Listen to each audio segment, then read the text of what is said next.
Welcome to Mint, the right guidance.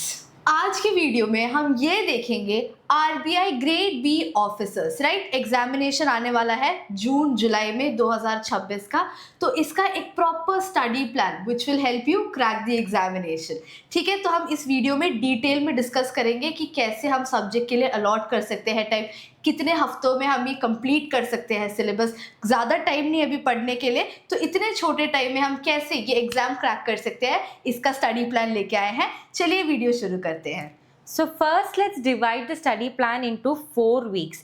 In week 1 and 2 what we're going to do is in week 1 we're going to do foundation. We're going to establish a foundation and general awareness.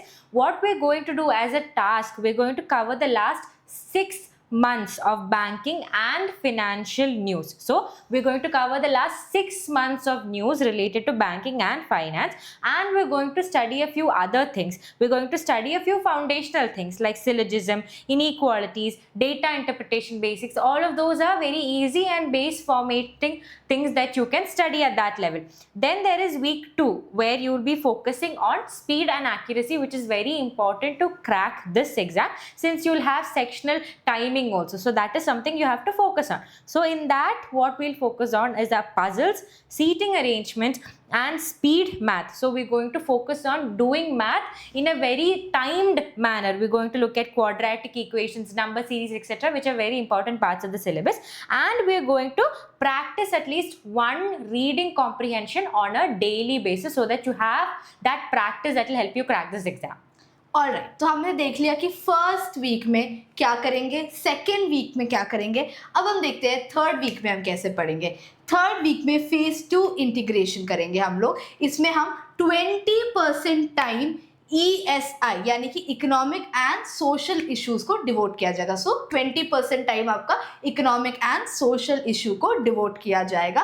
And finances के basics, right, finance का basic भी आप शुरू कर देना है prep करने का। सो वीक 3 में क्या क्या होगा, 20% टाइम आपका इकोनॉमिक एंड सोशल इशू पे जाएगा एंड फाइनेंस के बेसिक्स पे जाएगा, right. Start practicing one descriptive answer daily for English. तो हमने वीक 2 में देखा कि एक रीडिंग कॉम्प्रिहेंशन डेली प्रैक्टिस करना है। वीक 3 आते आते हमें क्या करना है, एक डिस्क्रिप्टिव आंसर प्रैक्टिस करना है daily for English. So English में इंप्रूवमेंट लाना बहुत ज़रूरी है। डिस्क्रिप्टिव जितना प्रैक्टिस करोगे उतना ही आपका बेटर होगा। ऐसे ही पढ़ के कुछ नहीं होने वाला। अच्छे से एक दिन डेली एक आंसर ही सिर्फ, राइट, वो आपको लिख के प्रैक्टिस करना पड़ेगा to improve your language. Alright, week 4 में हम क्या देखेंगे, फुल सिमुलेशन यानी कि daily full length mock test. Week 4 आते आते आपको मॉक टेस्ट शुरू कर देना है, यानी कि वीक 1, वीक 2 और वीक 3 में आपने क्या किया, आपने सारे बेसिक्स कवर किया, आपने प्रैक्टिस किया बहुत सारा, राइट। सो वीक 4 आते आते आपको मॉक टेस्ट शुरू कर देना है, full length mock test. Focus entirely on analyzing errors and revising GA capsules and RBI के circulars. Very very important. Obviously RBI के जो भी circulars है उस पर strong hold होना ज़रूरी है, नहीं तो ये एग्जाम क्लियर नहीं हो पाएगा। सो ध्यान रखना, वीक 4 आते आते आपको फुल लेंथ मॉक टेस्ट करना ही पड़ेगा। उतना प्रिपरेशन चाहिए, राइट। ऑब्वियसली वीक 4 आते आते हमें इतना ही प्रिपरेशन चाहिए, फुल लेंथ मॉक टेस्ट आपको करना आना चाहिए, टाइम मैनेजमेंट देखना चाहिए, राइट। ऑब्वियसली टाइम मैनेजमेंट हर एग्जाम में बहुत इंपॉर्टेंट है, स्पेशली जहाँ पे मैथ्स आता है। मैथ्स जहाँ पे भी आते हैं टाइम देखना ज़रूरी है, क्योंकि हम लोग बहुत टाइम ले लेते हैं एक क्वेश्चन सॉल्व करने के लिए और काफ़ी लोग का पेपर उसी में निकल जाता है। Let's not let that happen. तो उसके लिए हमें क्या करना है, स्पीड, टाइम मैनेजमेंट बहुत ज़्यादा क्लैरिटी के साथ रहना है। That's where mock test help. ठीक है, तो मॉक टेस्ट हम इसीलिए करते हैं so that we can improve our speed and time भी मैनेज कर सकते हैं हम, राइट। सो वीक 4 में हमने फुल लेंथ मॉक टेस्ट कर लिया। सो हमने ये देख लिया वीक 1 में क्या करना है, फाउंडेशन एंड GA। वीक 2 में हमने देख लिया स्पीड एंड एक्यूरेसी, हम वहाँ पे बढ़ा रहे हैं। और इसका टेस्ट कहाँ होगा, वीक 4 के मॉक टेस्ट में आपका स्पीड और एक्यूरेसी टेस्ट आपने कितनी तैयारी की है या फिर कितनी तैयारी आपको चाहिए, if you are prepared well enough, वो हमें 4th वीक में पता चल जाएगा। ठीक है, ऑलराइट, नेक्स्ट देखते हैं। After that, when we look at the subject-wise strategy, so every subject would require a different strategy when we're trying to approach it to study for this particular exam, right? So when we're looking at general awareness, which contributes about 80 marks, this is going to determine your success in phase 1. So phase 1, general awareness is very, very important.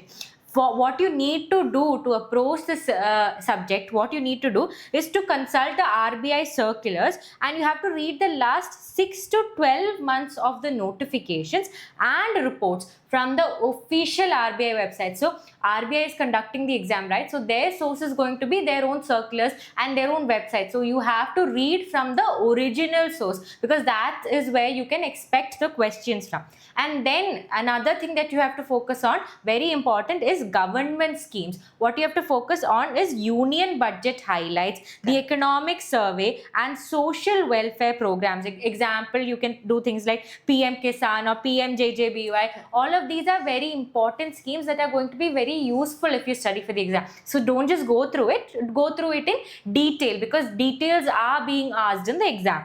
And then you also can consult monthly capsules. For example, a consistent source for monthly current affairs is something that will help you crack this exam, because that is something that will be arranged in a very organized manner that you can also use for extra revisions, because revisions are very important for general awareness, as you saw in week 4.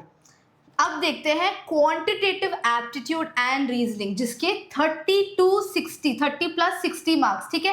Quantitative aptitude 30 marks and reasoning के 60 marks है, तो ध्यान रखना बहुत ज्यादा weightage है, 90 marks का है टोटल, राइट, भूलना मत। Quantitative reasoning is 30 and quantitative aptitude is 30 and reasoning is 60 marks, तो काफी वेटेज है। इसमें क्या क्या आता है? Arithmetic shortcuts, alright, focus on ratio, percentage and average. These are building blocks for data interpretation. ये सारे एग्जाम के टॉपिक्स क्यों हैं? क्योंकि ये आपको एप्लीकेबल होगा जब आपको जॉब मिलेगा, राइट?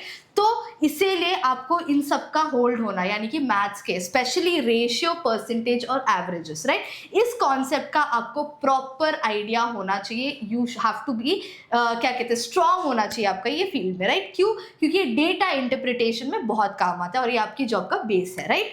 और फिर पजल्स एंड सीटिंग में भी practice these daily puzzles and seating.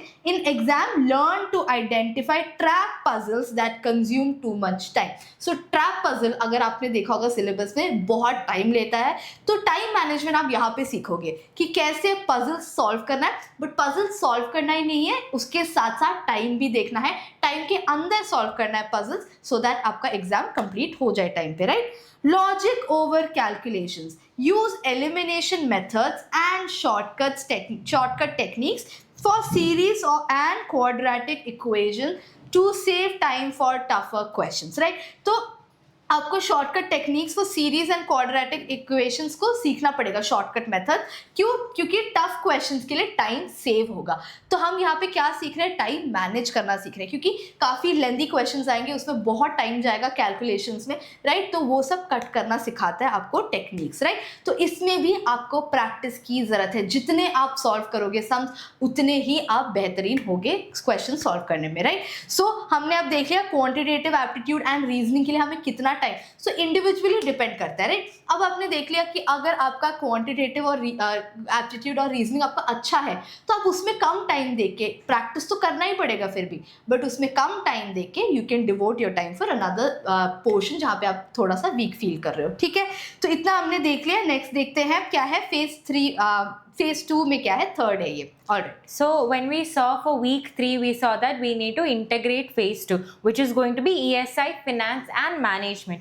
For that, what we're going to do is focus on certain things. For example, management, which is the most scoring part of phase 2. We have to focus on things like leadership, motivation theories, ethics. All of these are things that you can score very easily if you devote your time.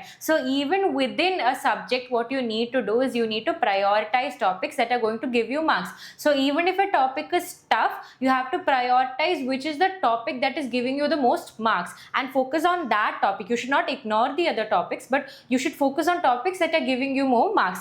And then you also have to focus on what? Descriptive writing. For that, you need to practice typing your essays and summaries on a keyboard, because here what do we need? Accuracy and structure is very important, and it is just as important as the content. So you have to practice it just like the exam is going to be conducted. So you have to type it on a keyboard and practice, so that you are not suddenly, you're say writing on a paper and then suddenly you switch the keyboard and then you cannot write. That is not a situation that we want. So we have to focus on writing how we are going to actually be doing this thing in the exam. That is how we have to approach this. Alright, next देखते हैं the rule of 3 for success. ये हमने design किया है. Rule of 3 क्या है देखते हैं. 3 मॉक टेस्ट वीकली.